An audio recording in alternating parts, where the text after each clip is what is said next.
여러분 안녕하십니까? 머니 톡톡 세금 톡톡의 김대기 교수입니다. 지금 요즘에 세금 공부를 좀 하고 있습니다.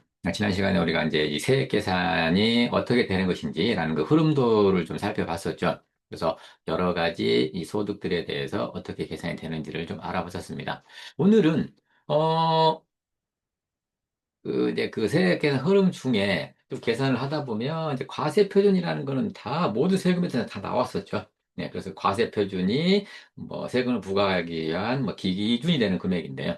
여기에 이제 세율을 곱하게 되면 이제 산출세액이 나왔었습니다. 그런데 그 과세 표준이 이제 그 어떻게 소득마다 이 정해지는지 또 그 과세 표준에 따라서 그 각각의 소득에 따라서 세율은 또 어떻게 정해져 있는지 또 그리고 과세 표준과 세율을 이용해서 우리나라는 이게 누진공제라는 그 세율 적용을 하고 있거든요. 그 누진공제 의미가 무엇인지 그래서 사출세액을 계산하는 방법에 대해서 오늘 같이 좀 알아보도록 하겠습니다. 자, 자료를 좀 공유해 볼까요? 자,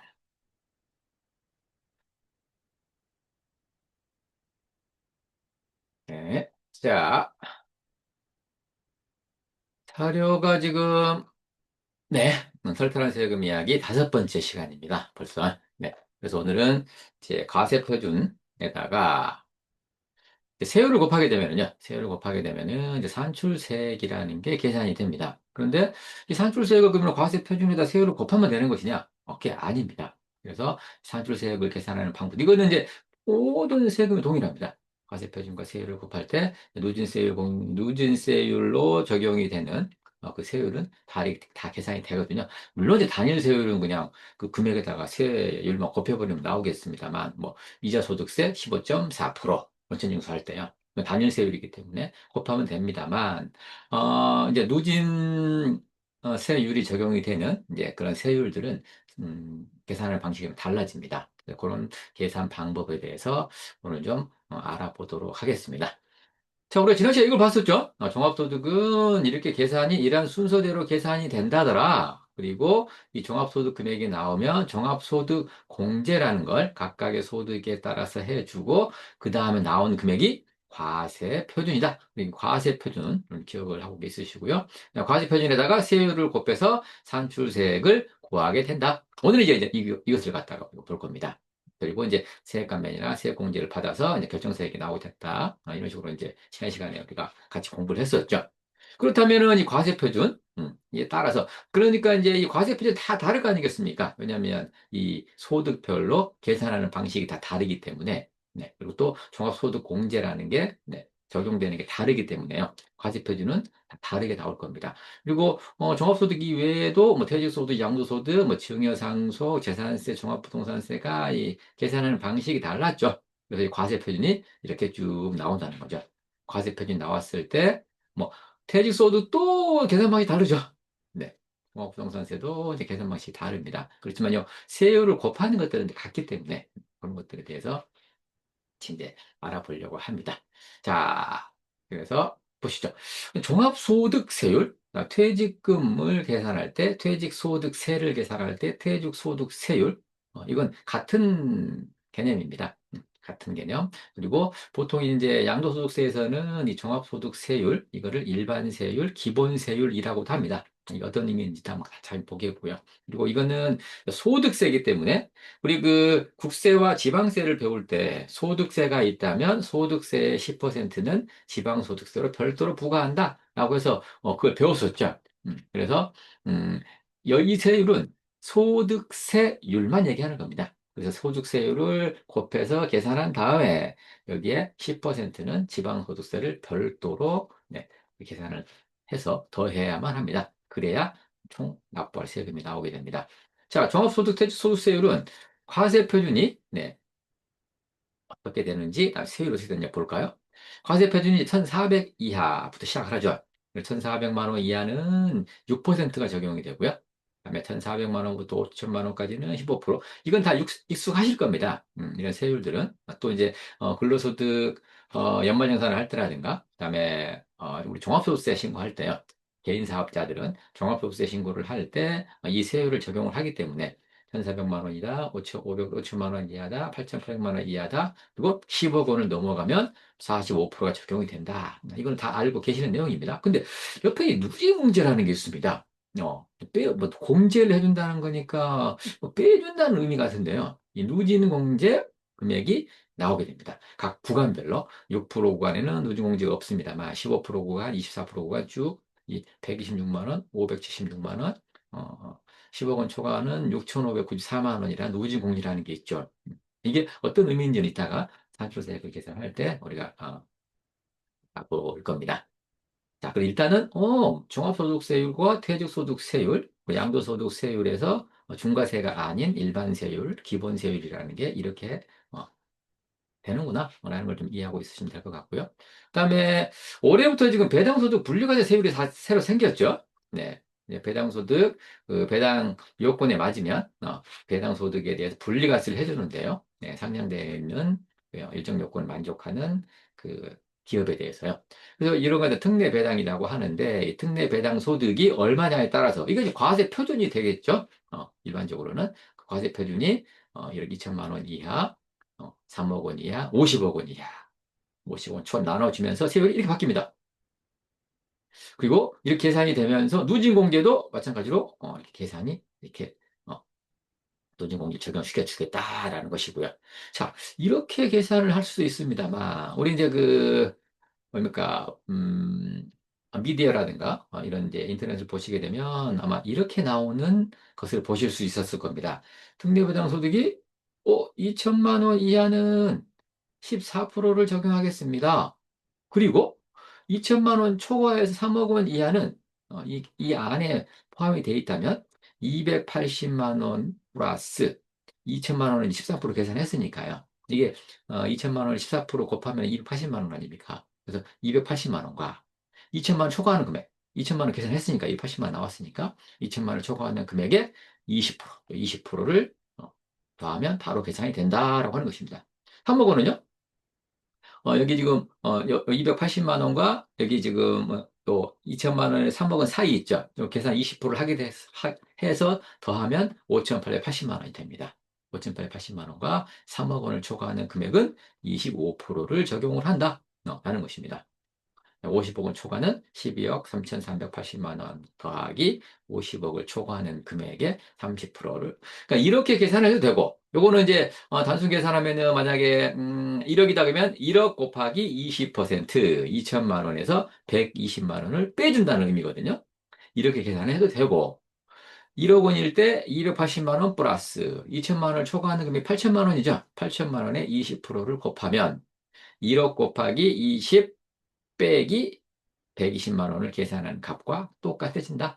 라는 것입니다. 이건 이따가 이제 우리가 엑셀에서도 다시 한번 확인해 볼 수가 있습니다. 일단, 이렇게 계산할 수 있구나.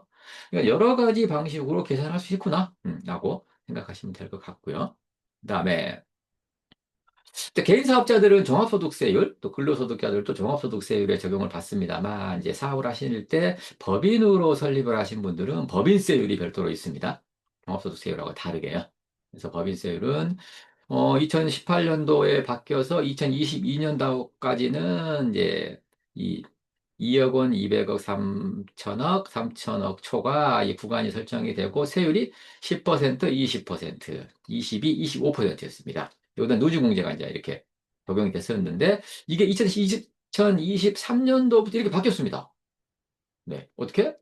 과세 표준은 똑같았는데 그 세율을 낮춰줬습니다. 1%씩. 그러니까 제가 이제 낮아진, 법인세 낮아진 효과에 대해서도 지금 그 동영상 올려놓은 게 있습니다만, 좀 대기업들에 대해서 좀 부자들에 대한 감세를 해준 게 아니겠느냐. 라는 좀 논란이 있었던 것이었는데요. 1%씩 깎아줬습니다. 윤석열 정부 때. 근데 이게 이제 다시 이렇게 이제 복귀가 되죠. 다시 네, 10%, 20% 이렇게 다시 복귀가 됩니다. 그래서 지금 이 두 가지를 같이 비교를 해놨습니다. 법인세율도 이렇게 계산이 된다. 그것도 마찬가지로 누진공제가 적용이 된다라고 하는 것입니다. 그리고 자, 우리가 양도세율, 양도세율을 계산할 때는 일반적으로 이제 아까 말씀드렸던 이 종합소득세율, 이게 적용이 됩니다. 일반적으로 이게 적용이 되는데 단 뭐, 이제 1세대 2주택, 조정대상 지역에 있는 1세대 2주택, 주택을 팔았을 때, 이상되는 주택 중에 하나인 것을 팔았을 때는 중과세라는 게 적용이 되거든요. 중과세를 적용을 할 때, 아, 기본세율에다가 몇 퍼센트를 갖다 더하게 되는데요. 그때, 적용되는 것이 이 기본세율, 종합소득세율이 적용이 됩니다. 그래서 요 기본세율에다가 과세표는 똑같겠죠? 기본세율에다가 본래 계산하면 되는데 저동대상 지역 내에 있는 주택을 갖다가 만약에 팔았을 때는 중과세율을 적용하게 되는데요. 1세대 2주택자가 저동대상 지역에 있는 집을 팔았다 그러면 10%를 더합니다. 기본세율에 10%를 더합니다. 근데 2021년도부터는 20%를 더했습니다. 그래서 그 최고세율 45%에다가 20%를 더해버렸더니 65%가 돼버립니다. 65%. 근데 1세대 3주택 이상인 자가 조정대상 지역 내에 있는 주택을 팔았을 경우에는 여기 지금 30%를 더하게 됩니다. 음. 여기 지금 1세대 2주택자가 10%, 20%, 20%, 30%를 더하게 됩니다. 그래서 요거는 지금 약간 유예가 되고 있습니다. 올해 5월 9일까지는 유예가 되고 있는데요. 만약에 5월 9일 이후로 이 세율이 부활을 할지 그건 아직 잘 모르겠습니다. 지금 뭐 이재명 정부에서도 이 세율을 갖다 높여가지고 이렇게 좀 부동산 대책으로서 부동산을 갖다가 이렇게 잡지는 않겠다라고 이제 얘기를 했기 때문에요. 어떻게 될지는 모르겠습니다만 그때 상황에 따라서 달라질 수 있겠죠. 또 이제 6월 달에 또 음, 지방선거가 있지 않습니까? 지방선거가 있기 때문에 그렇게 섣불리 건드리지는 않을 것 같은데요. 아무튼 이런 식으로 돼 있었다. 그렇다면 15억 원을 초과했을 때 1세대 3주택 이상자면 75% 아닙니까? 근데 요거는 소득세라고 말씀을 드렸죠. 그러면 75%에서 또 플러스 지방소득세 10%가 붙으면 7.5%가 붙을 거 아닙니까? 82.5%. 거의 100%에 거의 근접하죠. 그러니까 거의 너 가져갈 거 없다. 그러니까 투기하지 마라. 집 있는 거 다 팔아라. 이런 의미에서 지금 나온 대책이었는데요. 큰 실효성은 없었던 듯해 보입니다. 지나와서 보니까. 그 다음에 이제 이거는 조정대상 지역 내에 있는 주택을 팔았을 때 중과세율이 적용이 되는데요. 양도세율도 이제 뭐, 1년이 안 지나서 판다거나, 그다음에 분양권이라거나, 뭐, 주택 입주권이라든가, 이런 것들은 또 달라집니다. 세율이. 요거는 그냥 참고 삼아 보시라고 지금 이렇게 해놨는데요. 1년 미만인 것이 분양권인데 비조정대상 지역에 있으면 50%를 부과하겠다 이겁니다. 네. 1년 미만 보유하면, 투기성으로 본다는 것이죠. 그리고 주택 입주권이라든가 여기 달라지죠. 이거 뭐 일일이 설명을 지금 안 드리겠습니다. 나중에 양도소득세율을 할 때 그때 좀 자세히 볼 거기 때문에. 근데 2021년도 이후로는 이게 70%까지 올라갑니다. 지방소득세까지 하면은 77%가 되겠죠. 이런 식으로. 그러니까 2년 이상 보유했을 때도 깎아주겠다라는 것이고요. 아까 얘기했던 조정지상지 2주택 이상이라는 이런 것들 아까 원래는 기본세율이었으나 10%를 더했다, 20%를 더했다. 2021년 이후에는 20%를 더했다, 30%를 더했다. 이렇게 바뀌었다라고 하는 것입니다. 그리고 1년 미만 보유했는데 뭐 2주택 이상 조정대상 지역 여기 해당될 수도 있잖아요. 그러면 요걸 적용할 거냐? 50%를 적용할 거냐? 기본세율에 20% 적용할 거냐? 왜? 두 가지가 다 해당되는 경우가 생길 수 있겠죠? 그럴 경우에는 큰 것으로 적용을 하겠다라고 하는 것입니다. 서로 경합이 됐을 경우에도 큰 것을 적용하겠다. 당연하겠죠. 이런 식으로 적용이 될 수 있다라는 것이고요. 그다음에 우리가 이제 주식을 양도했을 때도 이제 세율이 약간 달라집니다. 주식 양도했을 때는 이제 그냥 이 단일 세율로 부과가 된다고 보시면 될 것 같습니다. 주식 같은 경우에는 누진세율이 적용이 되지 않고요. 그래서 거주자냐, 납세의무자 거주자냐, 법인이냐, 그리고 국내 주식을 보유하고 있냐, 그리고 국내 주식을 보유하는 데 있어서도 대주주냐, 소액 주주냐. 대주주는 뭐 우리 그 이번 논란이 됐었던 50억 원 이상을 가지고 있느냐, 뭐 이런 거 있었죠. 뭐 10억 이하로 줄였다가 다시 50억으로 다시 환원하고 뭐 그런 게 있었지 않습니까? 그것도 나중에 이제 우리가 주식 그 양도소득세 따질 때 그때 좀 자세히 보겠습니다만 일단 오늘은 세율에 대해서만 우리가 알아보고 있는 것이니까요. 그래서 대주주냐 소액주주냐에 따라서 과세 대상이 달라집니다.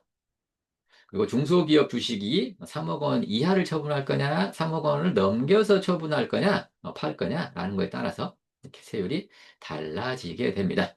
소득세는 20%, 여기에 지방소득세 10%를 더하면 22% 된다는 거고요. 중소기업 외의 주식이요. 중소기업이 아닌 주식을 이제 1년 미만 보유를 했느냐, 그렇지 않느냐에 따라서 또 세율이 이렇게 달라진다라고 하는 것입니다. 물론 상장되어 있는 그 주식에 대해서요. 이제 소액주주 같은 경우에는 부과되지 않습니다만, 네. 이건 말하는 거죠. 상장 주식에 대해서는 비과세가 된다. 대주주는 부과 세금을 내야 된다라는 것이고요. 그다음 비상장 주식이나 상장 주식에서 장외 거래하는 것들은 이 소액 주주를 하더라도 세금을 내야만 합니다. 그래서 중소기업 주식은 네, 10%, 중소기업 외의 주식은 이제 20% 정도 부과된다. 그럼 해외 주식을 보유한 사람들은 네, 각각 이렇게 내게 된다라는 것입니다. 내국법인도 마찬가지고요. 모든 주식에 대해서 법인세로 과세가 됩니다. 법인은 개인 사업자하고 별도로요. 법인이라는 어떤 이런 인격체가 한테 부과하는 거기 때문에 법인세로 부과를 하게 됩니다. 예, 보시면 될 것 같고요. 그다음에 증여세와 상속세율도 달라집니다. 과세표준에 따라서 과세표준이 또 구간이 달라지죠. 최고세율이 지금 50%까지 가고 있습니다만 이것도 마찬가지로 누진공제를 적용을 시켜줍니다.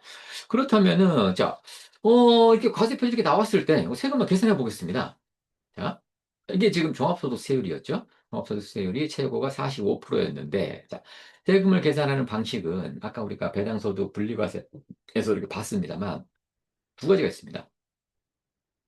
세금 계산 방법 첫 번째, 두 번째. 이제 어려운 말은 누진공제법이라 초과 누진법으로 한다. 라는 의미인데요. 요 용어에는 그게 신경 쓰지 마십시오. 누진공제법은 요 표 그대로 적용시키게 됩니다. 어떻게? 자, 예를 들어서 과세표준이 7천만 원이라고 가정해 보겠습니다.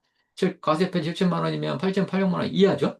그러면 5천만 원 넘어가고 8,800만 원 이하이기 때문에 8,800만 원 이하 이 구간에 속하지 않습니까? 그럼 옆에 있는 24% 곱합니다.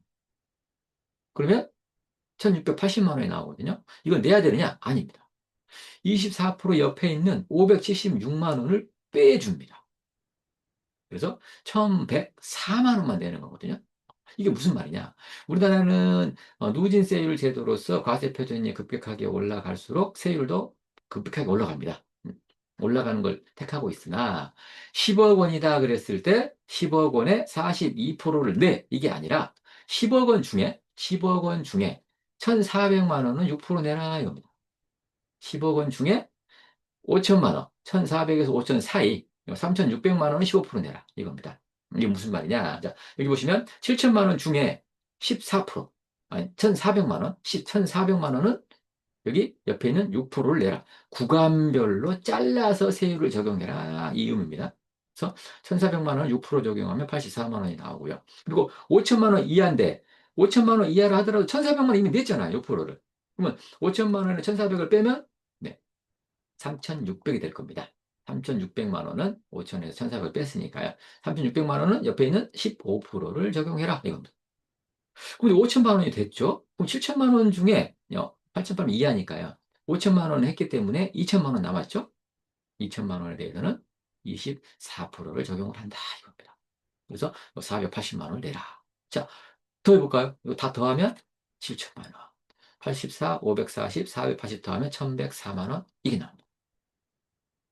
자, 그렇다면은 이렇게 계산하나 이렇게 계산하나 계산 방식은 똑같습니다. 근데 이제 누진공제라는 것도 이것도 표를 저도 그래도 갖고 다닙니다. 간단하게 계산하기 위해서요. 누진공제법으로 계산하는 게 편리하겠죠. 예를 들어서 만약에 뭐 20억이다 그러면 20억에 45%를 곱합니다. 그럼 얼마입니까?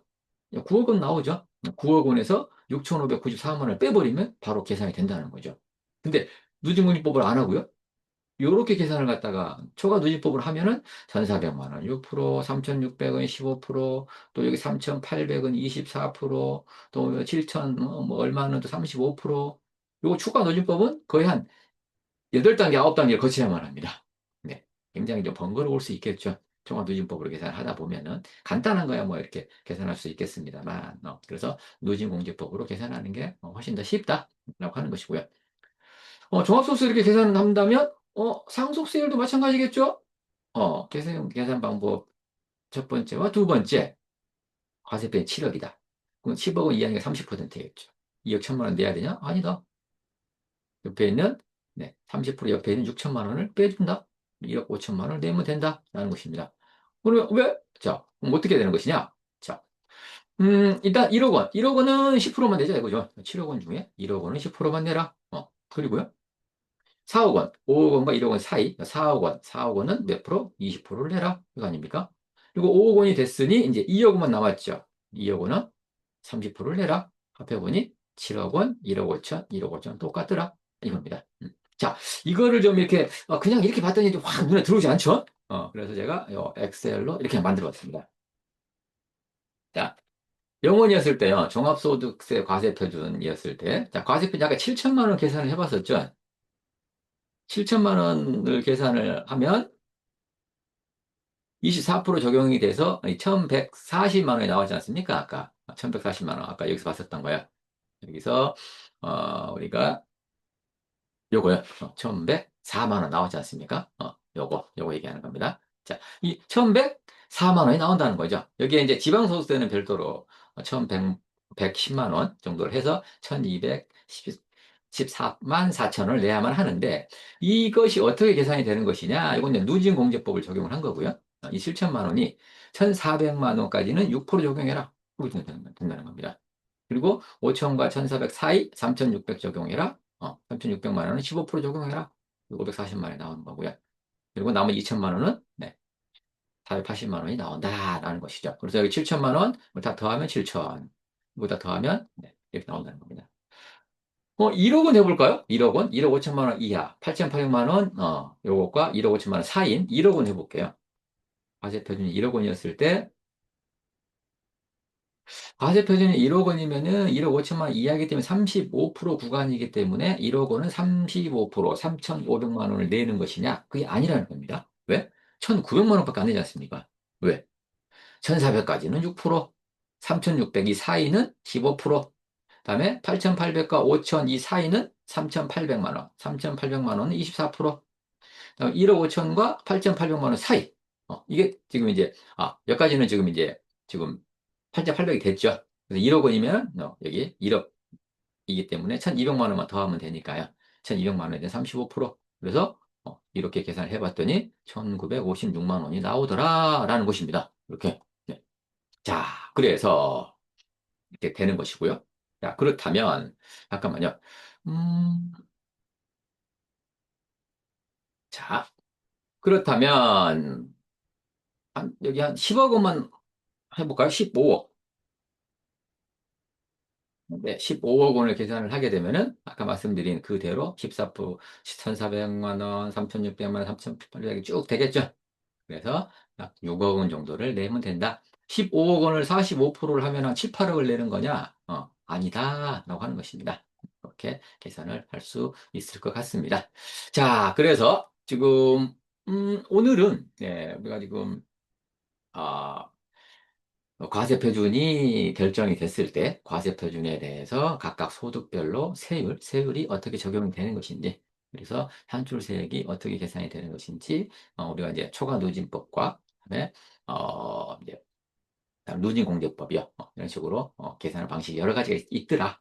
그런데 누진공제법으로 이렇게 적용을 하는 것이 가장 계산하기가 좀 편리하다. 라는 것입니다. 그래서 이렇게 계산이 되는 거구나 라고 생각하시면 될 것 같습니다. 지난 시간에 세액계산 흐름도에서 과세표준이 나왔을 때 좀, 산출세액을 계산하는 방법을 오늘 알아봤고요. 다음 시간에는 일단 그러면 이제 산출세액이 계산이 되고 또 이제 세액공제가 적용이 됐지 않겠습니까? 그러면 이제 내야 될 세금이 결정세액이 나올 텐데요. 결정세액을 언제까지 납부해야 되느냐? 납부하지 않으면은 굉장한 그 가산세 같은 게 있거든요. 그래서 이제 더 많은 세금을 내야만 하는데, 그 납부 기한이라든가 또 가산세에 대해서 뭐 신고 불성실 가산세니 납부 불성실 가산세니 이런 것들이 있는데요. 그런 부분에 대해서 같이 알아볼 수 있도록 하겠습니다. 자, 오늘은 과세 표준에 대해서 얘기를 나눠봤습니다. 다음에 그 납부 기한이라든가 가산세 컨텐츠로 다시 찾아오겠습니다. 자, 이 동영상이 마음에 드셨다면 좋아요, 알람 설정, 구독 부탁드리고요.